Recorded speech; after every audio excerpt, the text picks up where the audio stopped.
Bismillahirrahmanirrahim. Alhamdulillahi rabbil alamin wa bihi nasta'inu ala umuri dunya waddin. Wassalatu wassalamu ala sayyidil anbiya wal mursalin wa ala alihi wa sahbihi ajma'in. Amma ba'du. Bapak Kapolres Madiun yang saya muliakan, segenap pejabat utama Polres Madiun dan hadirin hadirat Bapak Ibu rahimana wa rahimakumullah.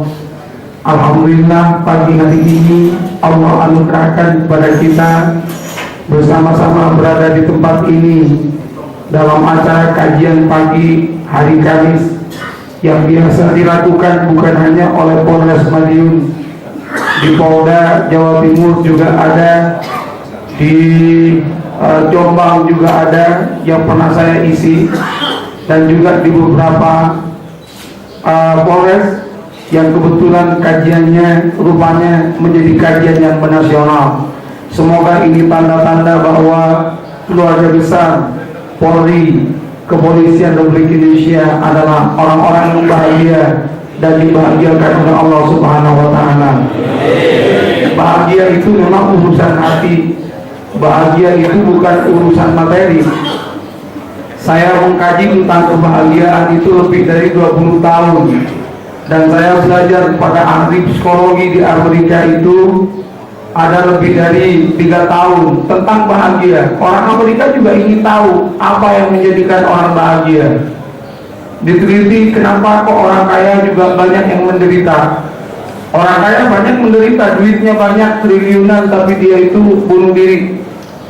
Ada wakil direktur Hyundai, ada wakil direktur Samsung, uangnya triliunan, tapi bunuh diri. Bunuh dirinya pakai gaya baru lagi, yakni gaya loncat.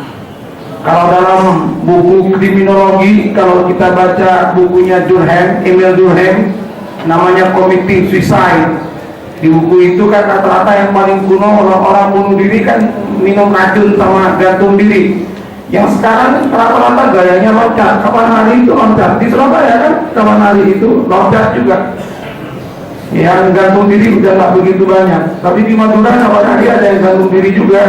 Hanya yang digantung itu pinggangnya, bukan lehernya. Orang kaget, ini kok ngapain kamu ini? Mau bunuh diri? Loh kok pinggangnya yang ditali kok bukan lehernya? Nyoba leher tadi sakit, katanya wah ini namanya mau bunuh diri tapi takut mati juga ini. Ada kegelisahan batin yang luar biasa, dan di Amerika itu Pak, di Harvard ada mata kuliah namanya happiness. Ada mata kuliah, dan mata kuliah ini peminatnya jauh lebih banyak ketimbang international business. Harvard itu selama sekian puluh tahun yang paling banyak mahasiswanya dan paling mahal itu biayanya itu kelas bisnis internasional. Sekarang itu misalnya yang banyak itu kelas bahagia. Kenapa? Rupanya banyak yang menderita itu. Amerika banyak yang menderita, Inggris banyak menderita, Prancis banyak menderita. Padahal menurut penelitian itu ekonominya paling maju. Kalau begitu ekonomi itu tidak mengharuskan orang kemudian bahagia. Enggak. Kadang-kadang lebih bahagia orang miskin. Jadi kemarin itu ada orang usianya 125 tahun datang ke rumah saya. Usia 125 tahun, tapi sumringah gitu, senyum, sama istrinya akur. Istrinya usianya kira-kira 100 sekian Pak. Akur gitu. Saya tanya, Bapak kok bahagia sekali? Ini nggak pernah cerai sama ibu? Nggak pernah cerai. Apa rahasianya Bapak kok nggak cerai sama ibu? Langsung bisik-bisik dia ke telinga saya, nggak punya duit untuk cerai. Coba bayangkan, kadang-kadang itu orang itu nggak cerai itu gara-gara nggak punya duit. Yang punya duit itu ya kadang-kadang cerai. Jumlah perceraian di Jawa Timur meningkat. Tahukah Bapak Ibu bahwa siapa sekarang yang paling banyak mengajukan cerai? Wanita menuntut cerai sama laki-laki. Siapakah wanita yang menuntut cerai itu? Ternyata rata-rata adalah guru. Guru itu gara-gara sertifikasi. Duitnya banyak kemudian menggugat suaminya. Coba bayangkan. Kadang-kadang uang itu bukan determinan faktor happiness. Uang itu bukan Penyebab orang tuh bahagia, kadang enggak. Walaupun memang punya uang dengan enggak punya uang, menurut Gallup Research Institute dari Amerika, lebih enak punya uang ketimbang enggak punya uang. Itu pasti itu. Dan saya kira kita semua setuju itu. Iya. Senyumnya aja, senyumnya orang punya uang dengan enggak punya uang itu beda. Orang punya utang sama orang punya uang beda, ibu-ibu. Kalau orang punya uang itu, senyumnya itu ujung bibir kanan dan kiri kompak ke atas. Tapi kalau orang punya utang, yang satu ke atas, satu ke bawah. Dan bisa dilihat dari gaya duduknya. Saya ini biasanya tukang tebak orang yang punya uang sama punya utang.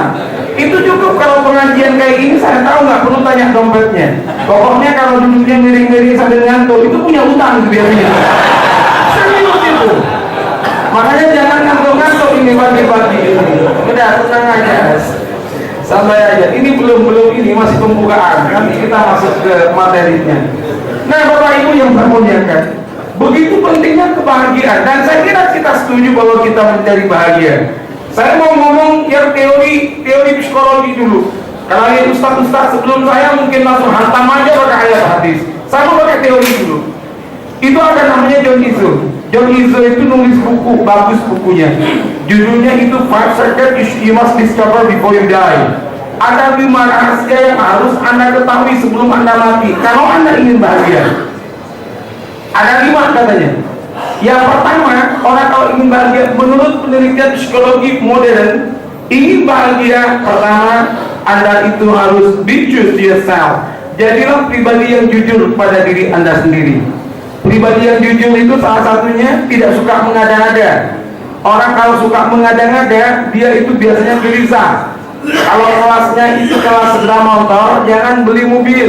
Kalau kelasnya itu carry, jangan beli kijang. Kalau kelasnya kijang, jangan beli Harrier. Kalau kelasnya Harrier, jangan beli yang lebih tinggi lagi.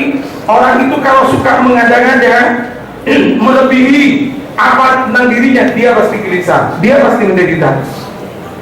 Jadi nikmati aja apa yang kita miliki. Sudahlah, nggak usah ngelirik kepada milik orang lain. Yang milik orang lain belum tentu cocok untuk kita. Betul. Kalau kita menikmati apa yang ada, lebih bagus itu. Lebih bagus. Yang kedua maknanya be true to yourself adalah kita harus meyakinkan diri kita bahwa kita itu selalu sesuai dengan hukum. Baik itu hukum agama ataupun hukum negara. Orang yang dia itu going astray, orang yang dia itu kemudian menyalahi hukum, pasti hidupnya akan gelisah. Pasti akan gelisah. Hukum negara kita labrak, pasti kita gelisah. Hukum agama kita labrak, pasti juga kita gelisah. Ada sahabat saya itu, dia itu punya penyakit jantung akut. Dia punya pengalaman hampir meninggal dunia, hanya nggak jadi. Namanya juga hampir kan, jadi belum meninggal. Ketika dia itu mau meninggal dunia, itu cerita sama saya. Saya bapak ketika mau meninggal dunia, itu katanya gelisah banget katanya. Akhirnya itu semua yang ada di kotak HP saya kirimin, mohon maaf lahir batin. Padahal Idul Fitri masih lama katanya, dikirimin duluan. Dan itu katanya, itu dosa-dosa itu kemudian muncul. Makanya saya sampai ngomong sama istri saya ketika mau meninggal tuh, mama maafkan aku mama. Kenapa papa? Aku selingkuh, benar gitu kan. Si mama kadang melihat bapaknya ini suaminya udah mau meninggal, ya nggak tega juga mau marah kan. Yang penting papa sehat, aku maafin, makasih mama katanya. Rupanya nggak jadi mati, langsung dipukul itu nantinya. Tapi saya nggak mau cerita itu. Saya tanya sama dia, kenapa bapak kok kemudian minta maaf cerita? Dia bilang orang yang mau meninggal dunia itu menghantui kepada dirinya itu. Apa yang menjadi perbuatan dia? Kalau kebaikan yang selalu kita berikan kepada orang lain, maka semuanya kita juga nikmat dalam menuju kematian itu. Ada materi judulnya itu menjemput kematian dengan senyum. Dan itu menarik, tergantung pada amalnya. Saya yakin orang-orang yang lazim seperti ini, duduk dengan pengajian seperti ini, adalah orang-orang yang dimudahkan di sekaratul mautnya ini. Jangan kalah-kalah sama tetangga saya. Tetangga saya itu 2 minggu menjelang kematiannya, benar ya, kisah nyata, nggak bikin-bikin. 2 minggu menjelang kematiannya, Pak Salim namanya itu, sapinya mau dibeli sama tetangganya. Pak Salim, sapinya saya beli ya, katanya. Ayo berapa mau dijual? Oh jangan, Bentar lagi saya mau mati katanya. Nanti gimana kalau tamu banyak? Mau makan apa katanya kan? Akhir juga orang ini. Ternyata 1 minggu kemudian setelah itu dia sakit-sakitan dan matinya enak Pak.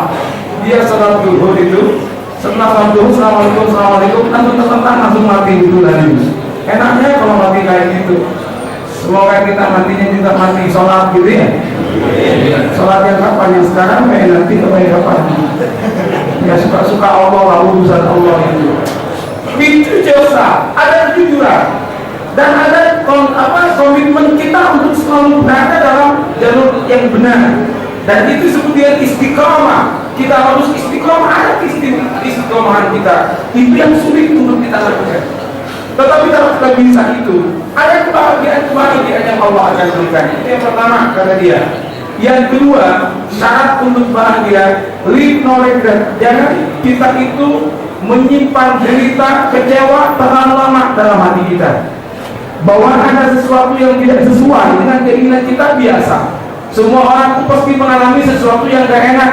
Semua orang mengalami musibah itu biasa. Tetapi kita mencoba untuk menikmati itu semua. Jangan selalu kita itu sambat. Jangan suka kita ngeluh. Semakin kita mengeluh, semakin kita itu gelisah. Karena memang keluhan itu adalah dari setan.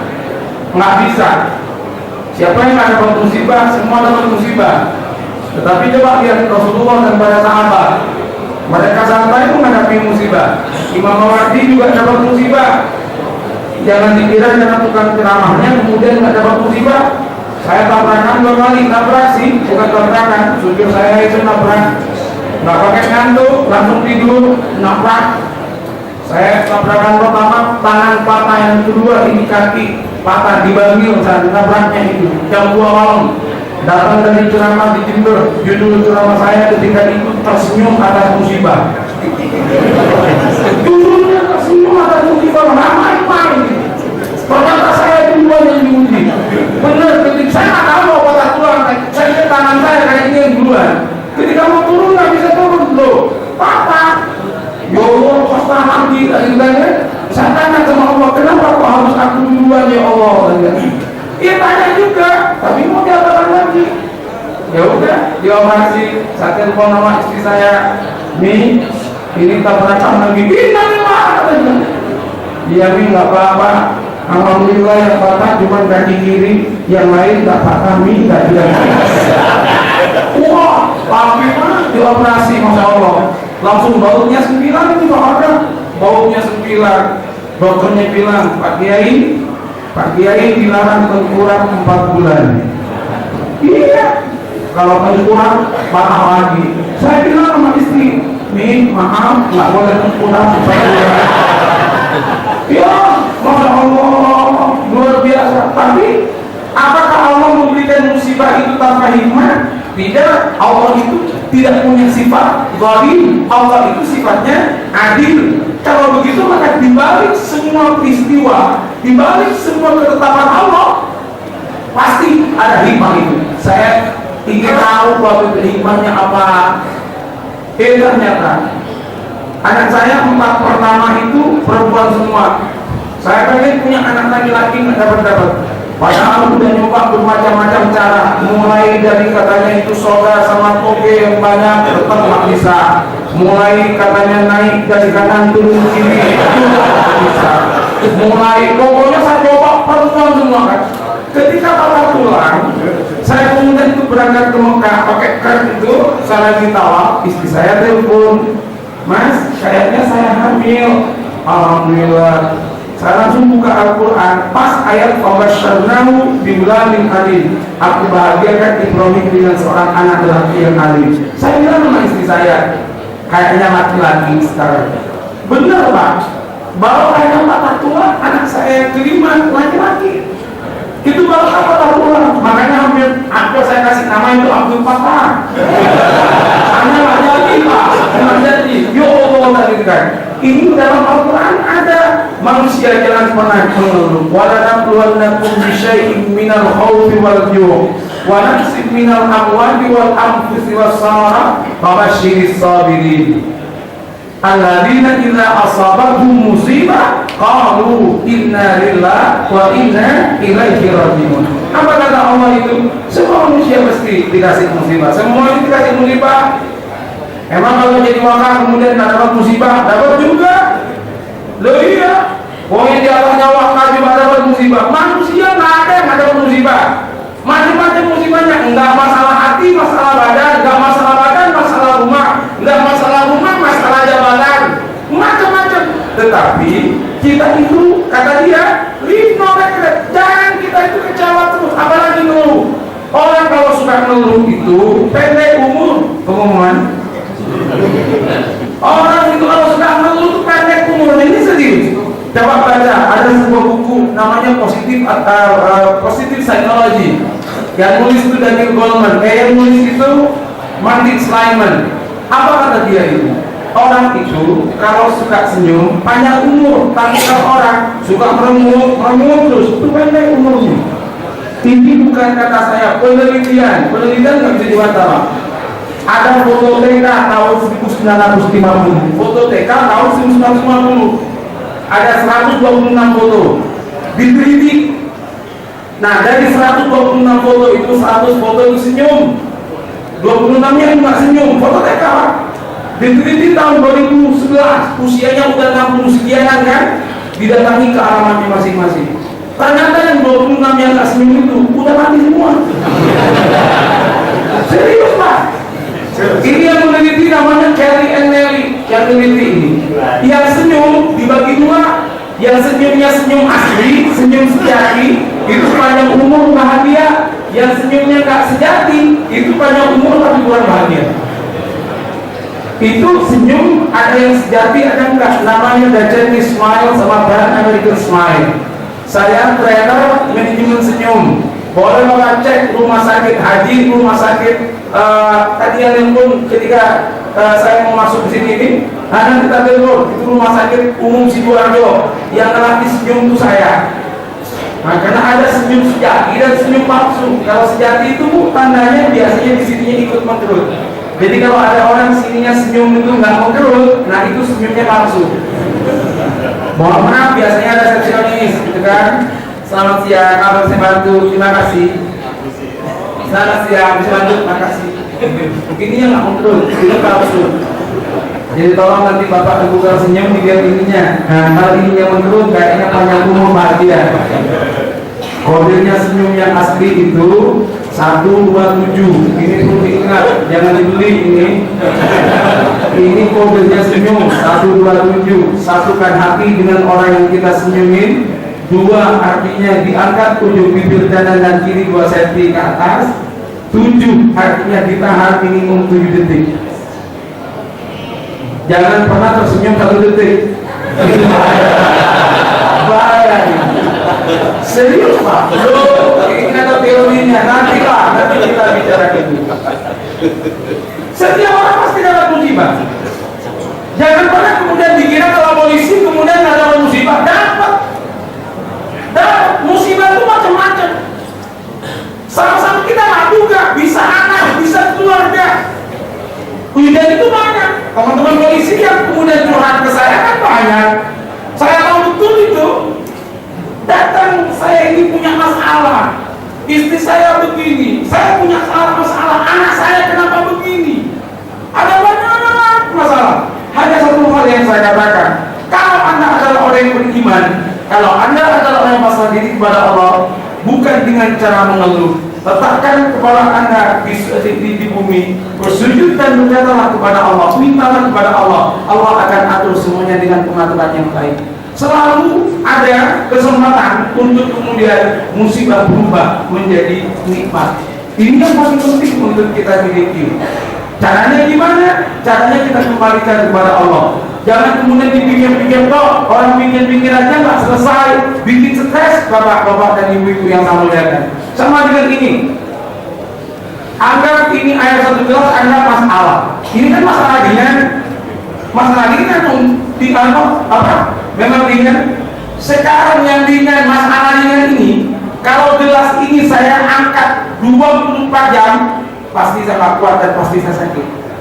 Tetapi kalau kemudian saya angkat 15 menit, kemudian saya letakkan, saya sholat.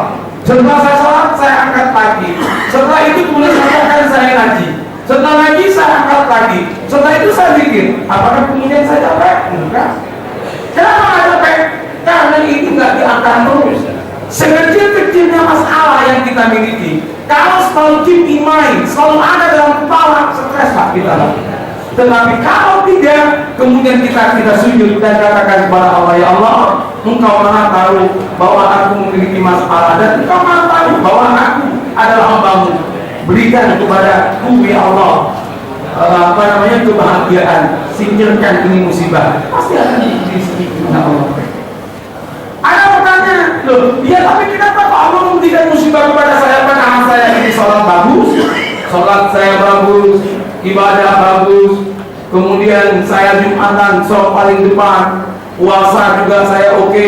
Kenapa kok saya kena? Tetangga saya itu nggak pernah sholat, nggak pernah apa? Kenapa enjoy aja?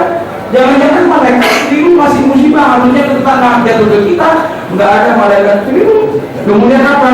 Jangan-jangan musibah itu adalah pengantar untuk datangnya kenikmatan pada kita. Tidak setiap musibah itu adalah musibah. Karena kalau musibah itu adalah cara Allah untuk memberikan kepada kita nikmat. Orang kalau punya anak, sebelum lahir anaknya yang membahagiakan itu sakit kan? Hamilnya aja sakit. Hamil sakit nggak Bu? Sakit. Mau hamil itu Pak sakit nggak?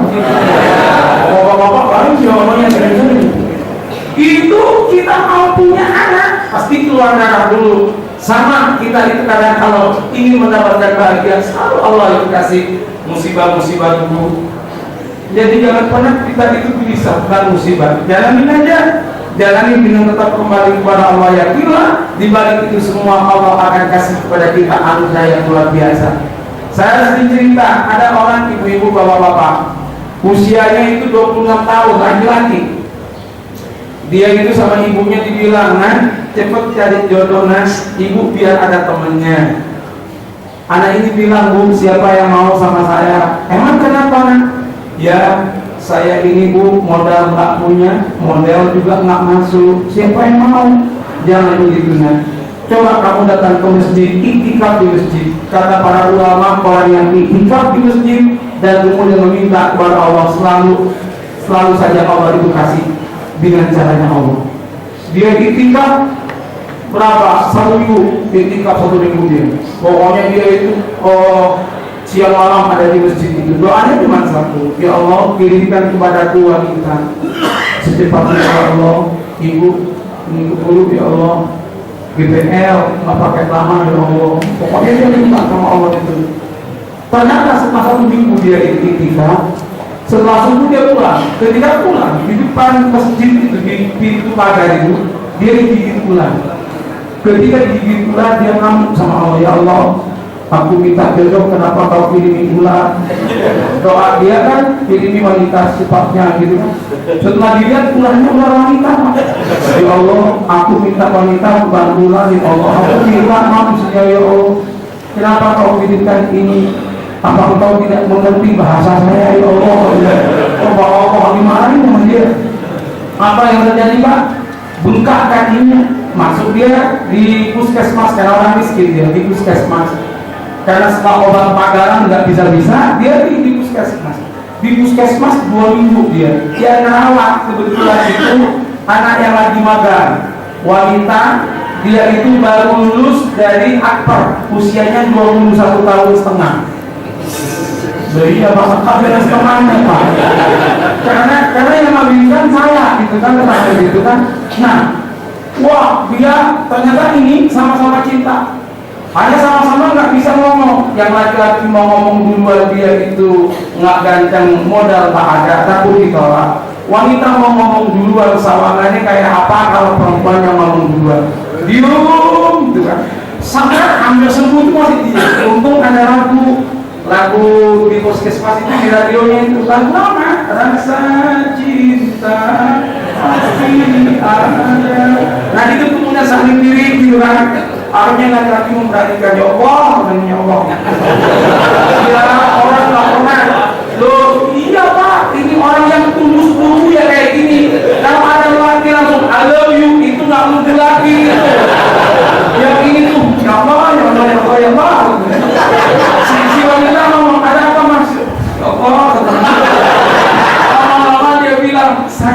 udah nggak kuat ngomong, terserah ditolak apa terserah, aku sayang sama kamu, senang sama kamu.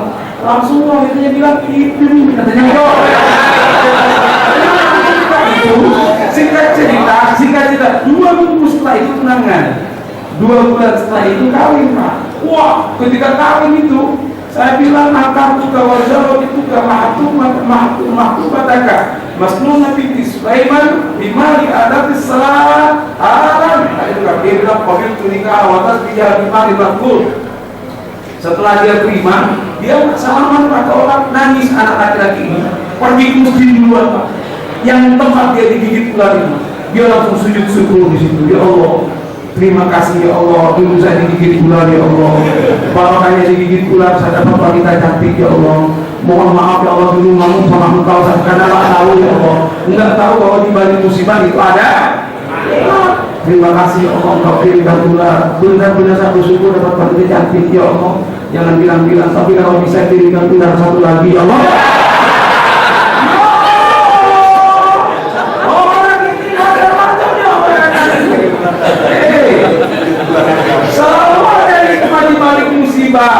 Yang penting itu kita positif, memandang itu positif dan merespon musibah itu dengan positif. Allah yang menyatakan itu memang kata Allah diciptakan kehidupan ini sebagai ujian linabluwakum ayyukum ahsanu amala, untuk menguji siapa yang responnya paling positif. Jangan pernah kita itu ngeluh dengan musibah. Dan juga jangan pernah kita itu sombong dengan nikmat. Nikmat itu belum tentu nikmat, bisa jadi ujung-ujungnya nikmat adalah penderitaan kalau kita tidak mencoba untuk mengembalikan kepada Allah. Itulah kenapa orang kalau dia diberi nikmat disuruh rajin-rajin bersyukur alhamdulillah, dan kalau dia diberi musibah kenapa disuruh kita itu innalillah, dikembalikan semuanya kepada Allah. Kalau kembali kepada Allah selesai hidup ini. Yang ketiga, kata yang ini, orang kalau ingin bahagia adalah give more than you take. Biasakan Anda itu memberi. Biasakan Anda jangan hanya dapat, tapi kita juga beri. Orang yang biasa memberi kepada orang lain, biasanya dia akan diberi oleh Allah dengan caranya Allah. Kemarin saya ngisi sebelum berangkat ke sini, saya ngisi acara di PLN. Kebetulan saya trainer petang, baik di Semen Indonesia, Petrokimia, kemudian PLN, Pertamina, sama Telkom. Itu kerjaan saya untuk mentraining ini. Nah, saya kemarin ketika mentraining itu, saya bilang kepada teman-teman Telkom itu, teman-teman PLN, kalau Anda berkehendak, rizki Anda dilapangkan oleh orang lain, maka oleh Allah, maka Anda harus baik kepada orang lain. Biasakan hidup itu dengan memberi. Orang yang suka memberi, dia akan diberi. Dan itu betul. Dan mulailah pemberian itu kepada orang terdekat kita yang paling kita muliakan. Siapa? Orang tua kita. Kalau kita kepada orang tua kita itu baik, nah maka kita akan jujur, ada hikmah yang luar biasa. Saya punya sahabat dari Palembang namanya Pak Budi. Dulu itu tukang pikul ikan 12 tahun yang lalu. Sekarang dia penghasilannya bukan aset, penghasilan dia per bulan itu 1 M, 1 miliar. Kebetulan beliau itu umroh dengan saya terus. Saya tanya sama beliau apa rahasianya. Salah satunya adalah memberi, dan yang diberi pertama kali adalah orang tuanya. Dan saya itu setuju. Siapa yang membahagiakan orang tuanya, dia akan dibahagiakan oleh Allah. Karena kita hadir di sini itu karena orang tua itu. Hanya yang punya orang tuanya mau minta aja belikan, mau minta apa saja belikan, nggak usah dipikir-pikir. Saya udah nyoba Pak, saya udah nyoba. Orang tua mau minta umroh, tak umrohkan semua setelah haji itu. Minta lagi mobil, mertua juga minta mobil, tak belikan. Alhamdulillah, saya dikasih sama Allah itu mobil tanpa saya juga. Dikasih mobil bagus saya itu bukan karena saya punya kaya. Ada yang ngasih, ini Pak Kiai pakai mobil ini dicicil sampai kiamat katanya. Dicicil sampai kiamat, oke saya gitu kan. Serius Pak, itu dapatnya dari seperti itu. Makanya nanti kalau jenengan pulang ke desa, ini kan banyak yang dari desa sebenarnya yang punya dari orang kota, wajahnya kan masih kelihatan itu. Nanti kalau pulang ke desa, kalau beliau asli fisik desa juga ini bawa kali ini. Tapi kemudian di Sidoarjo, wilayah yang menurut saya sangat enak tuh, udaranya bagus. Kalau pulang lagi di desa, ketemu orang tua sama ibu, biasanya bilang, ibu Ibu kasih nopo, ibu mau apa? Nah, belikan ginjal Innova, nah beli ya. Dia sama punya uang yang kita harus makan punten, yang soalnya bukan cekar, tapi jenengan sebagai sebutan kecewa, kalau membahasakan di foto dan pokoknya orang tua yang lebih kecewakan, jangan kecewakan orang tua. Dan kemudian kita memberi kepada orang tua. Sudahlah, memberi. Saya punya sahabat saya ini hebat Pak. Sahabat saya ini kalau parkir nggak pernah ngasih uang parkir 2.000, 5.000 nggak pernah.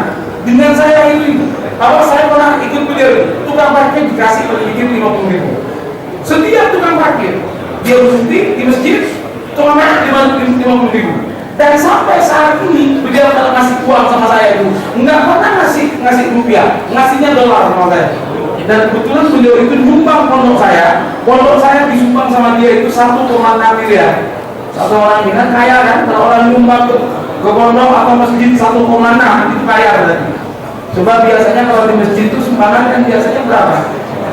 Ya 1.000 aja. 1.000. Ya bukan hanya di sini, di situ juga iya, di Surabaya juga 1.000 kok.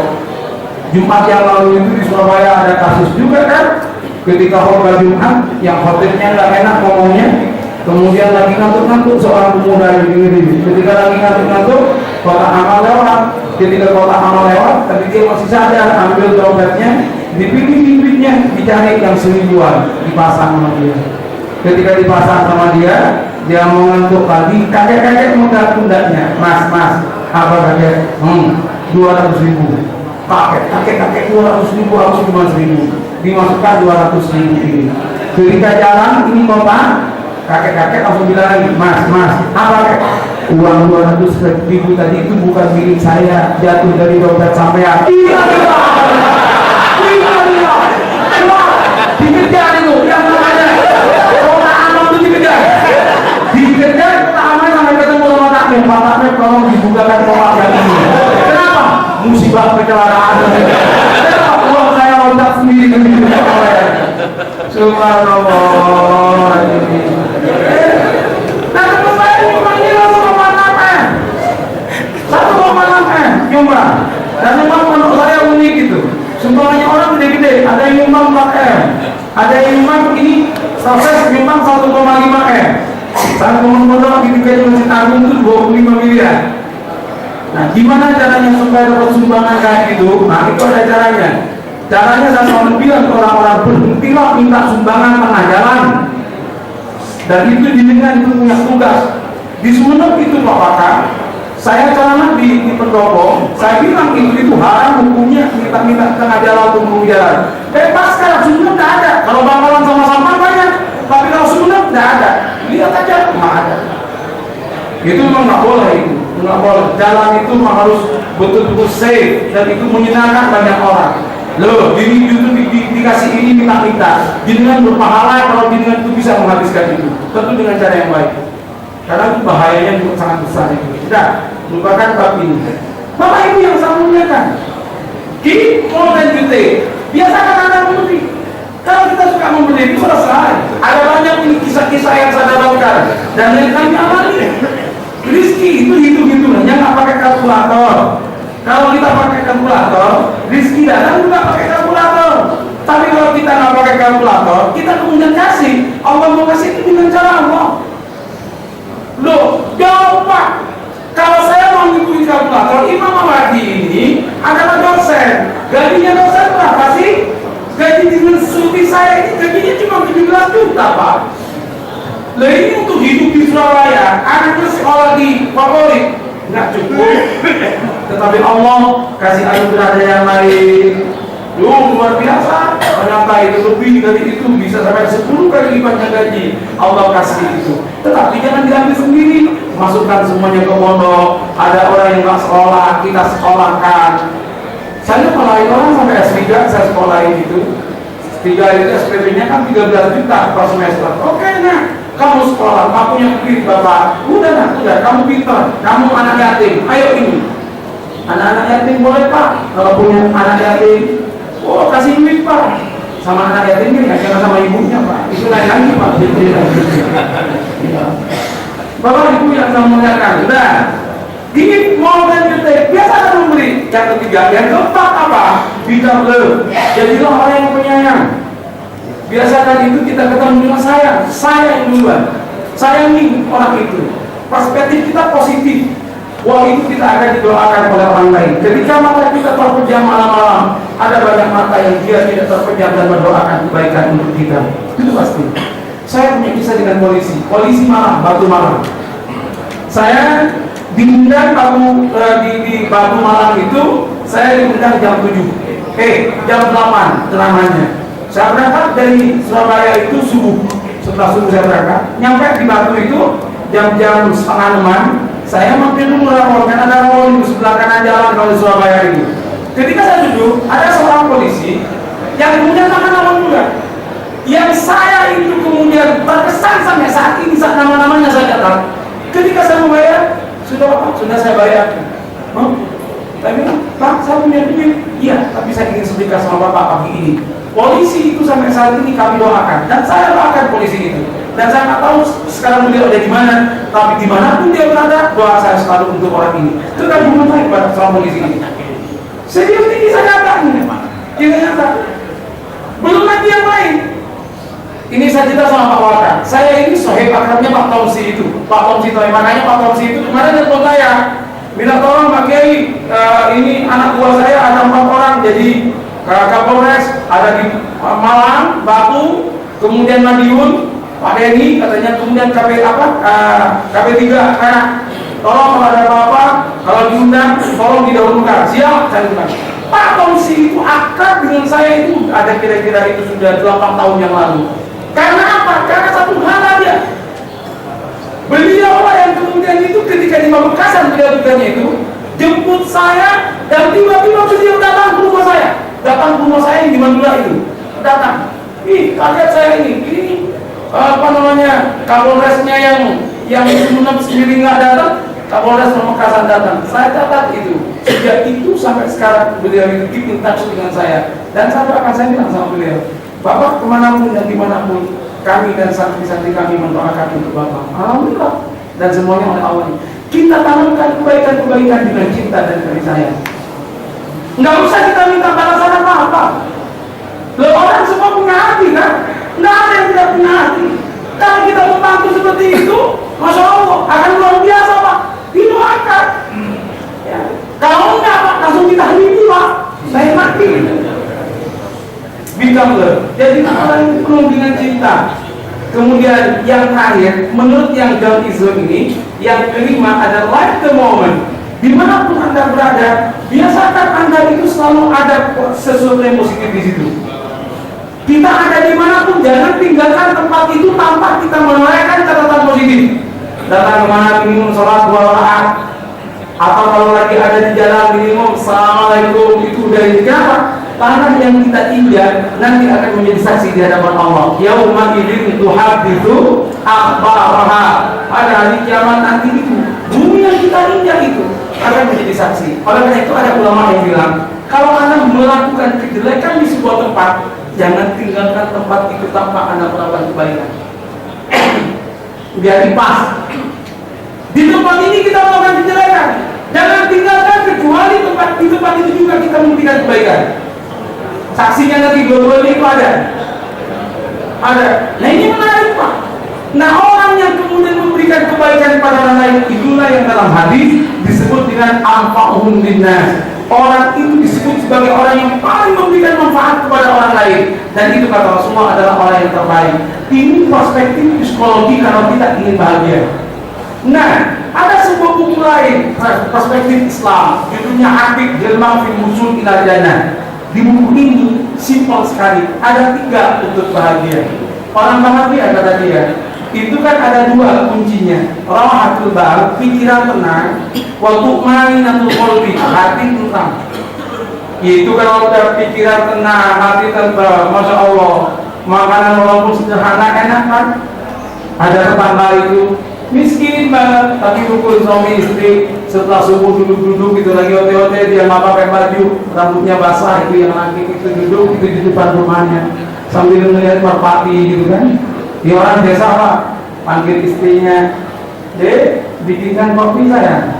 Mas, mohon maaf, nggak ada gulanya. Nggak apa-apa, yang penting ada kopinya.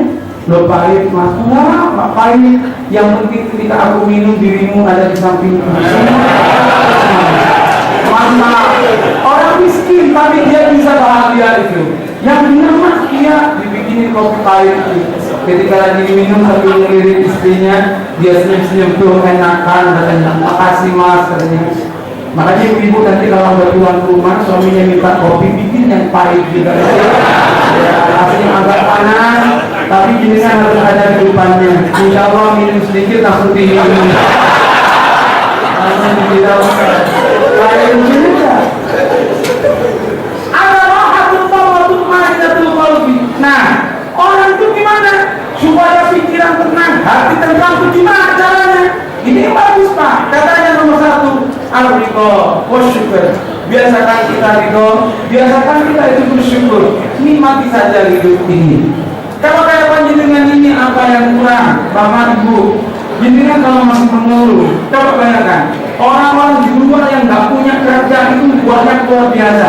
Panjenengan dikasih pekerjaan mulia seperti ini, panjenengan diberi amanah yang luar biasa oleh Allah. Kalau masih mengeluh, berarti kita adalah orang yang kufur nikmat. Kenapa syukur nikmat? Iya Pak, saya memang punya kerja, tapi ini kan saya ini masih punya kebutuhan yang lain. Loh, yang lain itu malah nggak punya kerja, nggak punya apa jawabannya? Syukuri aja, nikmati. Alhamdulillah. Kalau menikmati itu, apa kata Allah?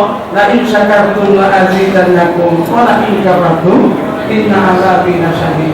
Biasakan kita itu syukur. Nikmati saja hidup ini. Kalau dinikmati, insya Allah.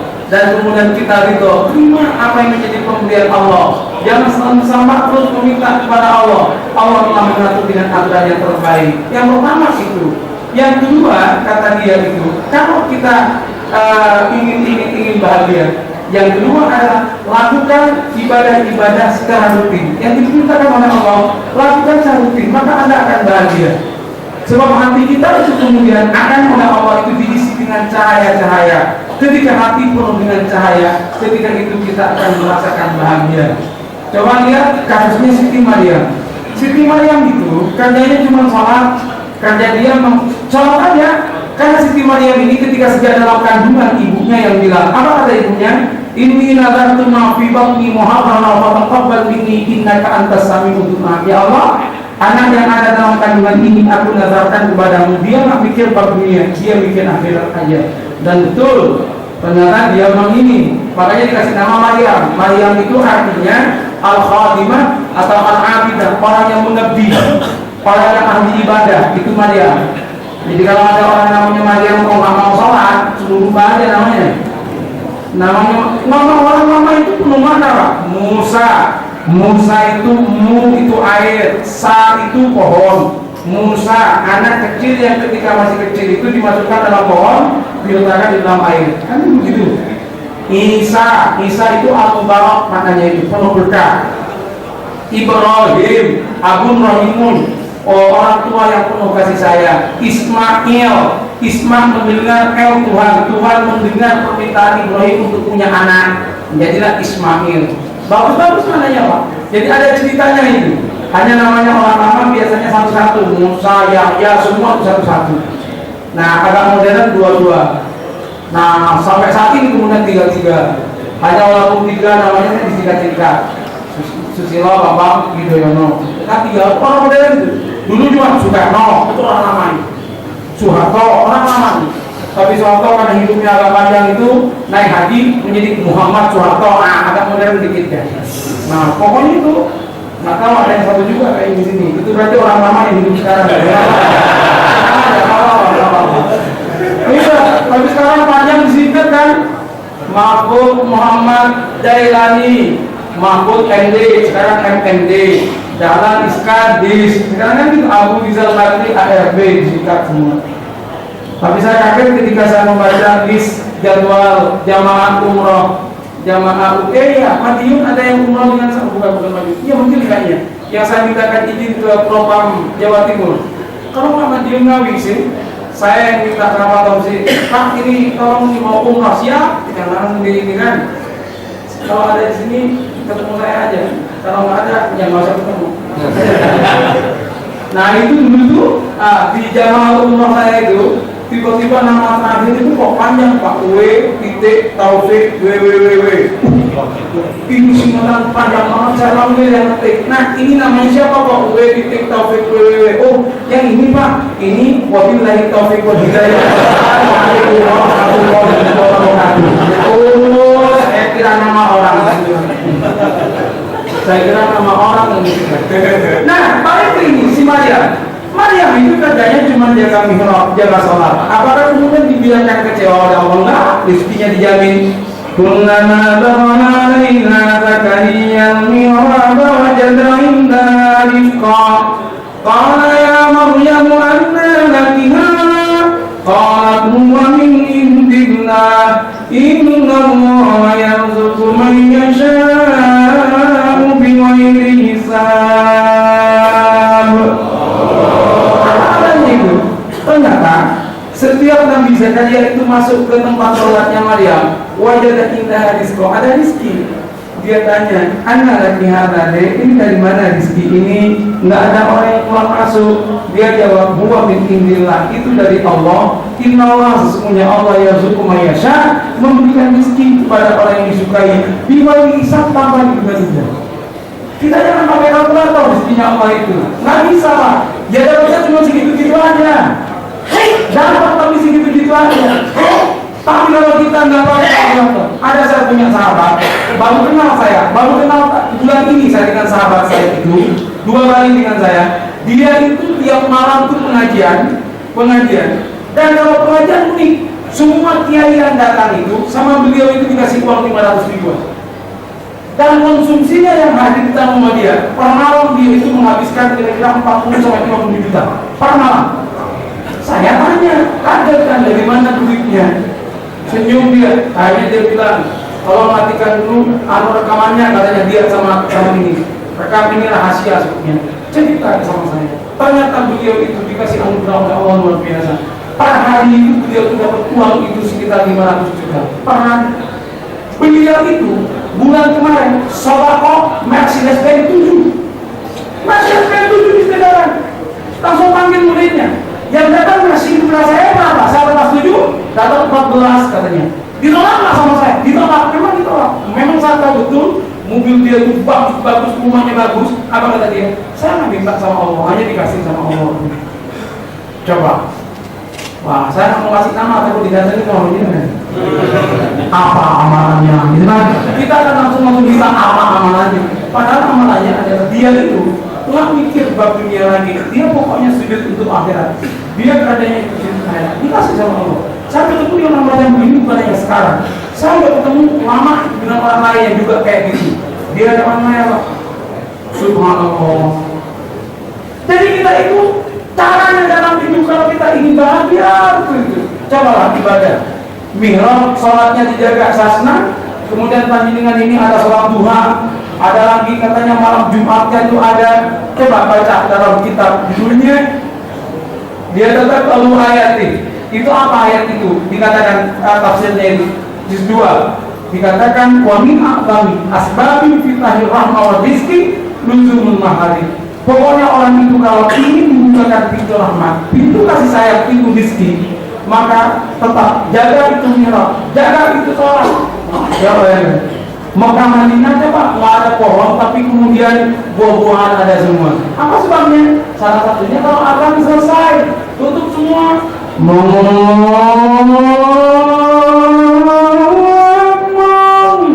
Tutup semua itu, berangkat semua. Langsung berangkat semua itu untuk ke masjid itu. Kalau Jumatan 1 jam berangkat sebelum azan, nggak ada tempat. Kalau di Madiun berangkat pas koma itu masih sholat pertama. Luar biasa ini masih luar biasa dia. Yang paling galak kadang-kadang itu subuh. Di mana-mana subuh itu ada perumahan itu. Di perumahan itu masya Allah diadani subuh-subuh nggak ada yang datang. Tukang adanya jalan kepala. Masa cuma saya aja yang datang? Imamnya aja nggak datang. Bingung. Akhirnya itu si tukang adhan ini jam 9 pagi adhan lagi. Itu kita adhan Pak Lurah, Pak RW, Pak RT datang semua bawa perhitungan. Banyak yang datang. gila, gila, jam 9 ada apa? Gila. Yang tukang katanya santai aja Pak, yang gila saya harus sampai ini. Saya adani jam 4 nggak datang, dia adani 9, jam 9 datang semua. Yang gila siapa? Mau juga ada yang mungkin pulang semua itu orang itu. Dia adani jam 4 nggak ada yang datang, dia adani jam 9 datang semua gitu. Nah, coba bayangkan istiqomahkan. Dan yang terakhir adalah kata ber-injas. Injas itu lagi-lagi hidup ini kita harus punya makna. Jangan pernah kita hidup kemudian mati kita nggak punya kenangan apa-apa. Kalau punya duit, sedekahlah ke masjid yang ada sebelah rumah panjenengan. Walaupun sedikit, tapi itu akan menjadi tanda bahwa kita pernah hidup di dunia ini dan nanti akan jadi saksi di hadapan Allah. Kalau itu yang kita lakukan, insya Allah kita bahagia. Semoga kita dibahagiakan oleh Allah. Semoga dosa-dosa kita diampuni oleh Allah Subhanahu wa Ta'ala. Ada pertanyaan? Saya silakan. Alhamdulillah tidak ada pertanyaan. Memang luar biasa, memang Polres ini selalu tidak ada pertanyaan. Ada pertanyaan Ibu? Ada. Ada. Bapak-bapak, oke, silakan. Ada yang tanya, silakan. Assalamualaikum warahmatullahi wabarakatuh. Waalaikumsalam. Tadi Pak Ustadz bilang kalau seandainya Anda itu melakukan sesuatu dosa di tempat itu, janganlah kamu kembali sebelum janganlah kamu pergi sebelum kamu berbuat kebaikan. Ya. Contohnya gimana? Gini Pak Ustadz, seandainya ya kita nggak munafik lah, kita datang ke tempat lokalisasi, bagaimana kita seandainya melakukan begitu, terus kita pergi, sebelum pergi kita berbuat bagaimana? Duduklah Bapak, kemudian Bapak katakan, ya Allah, saya datang di sini bukan karena saya itu tidak takut kepada siksa-Mu, tapi sungguh karena saya tidak mampu untuk menawan hawa nafsu. Saya ya Allah, saya mohon kepadamu, ampuni saya ya Allah. Astagfirullahaladzim. Ucapan istighfar Bapak di tempat itu adalah sesuatu yang positif yang akan dicatat juga. Jangan kemudian kita melakukan sesuatu kemudian udah nggak istighfar bangga lagi. Itu ibu, wis. Itu namanya bangga dengan dosa. Jadi kalau kita berbuat dosa, jangan kemudian ini ada istighfar. Kebaikan itu tidak mesti kebaikan yang tampak di mata orang, tapi kebaikan yang betul kita rasakan. Orang berzikir itu adalah kebaikan. Pertanyaan Bapak bagus dan memang kalau kita mau jujur tidak ada orang yang tidak berbuat salah kan? Kullu bani Adam khata'un. Setiap manusia pasti punya salah. Tetapi wa khairu khata'in at-tawwabun. Orang yang salah yang terbaik itu adalah orang yang masih sempat untuk bertobat kepada Allah. Kita bertobat kepada Allah. Begitu Bapak?